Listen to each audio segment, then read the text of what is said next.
Why is everyone apologizing to this doll? Meet Robert the doll, allegedly the most haunted doll on Earth.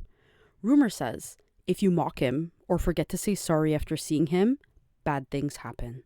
Robert the doll now sits sealed inside a plexiglass inside East Martello Museum in Key West, Florida, but his legend began in the early 1900s. Born around 1904, he was crafted, apparently not meant as a toy, by Germany's Stief company.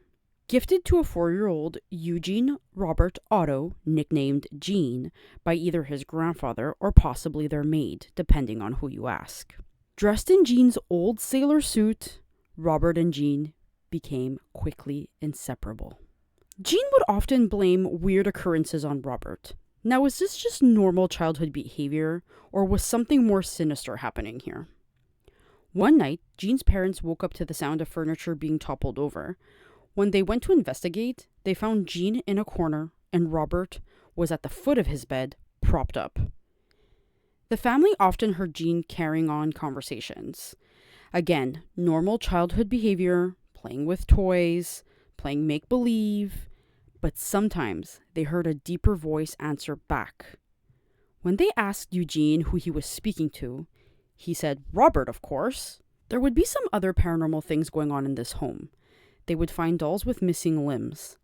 And one day, a plumber was working in the home alone when he heard children laughing and running around.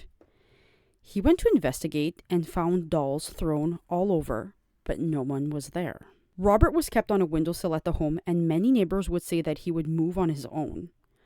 Oftentimes, his head would follow them as though he was watching. Gene would go off to art school and then eventually meet his wife.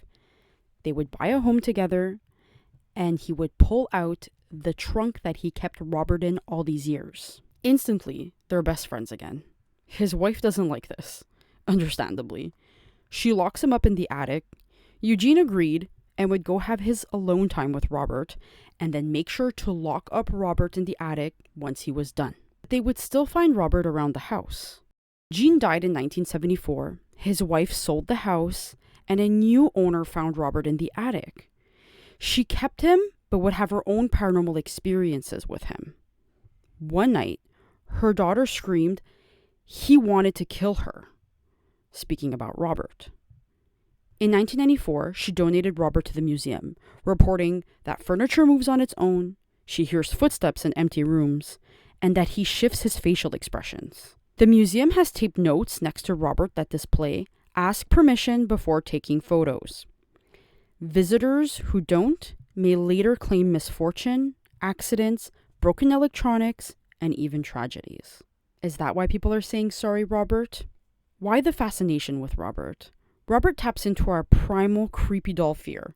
His glassy eyes and twisted smile invoke uncanny terror. The mystery? Was he cursed by voodoo? Haunted by Gene's spirit? The unknown fuels speculation. Hit like if you're brave enough, and say sorry to Robert in the comments. Would you risk disrespecting him?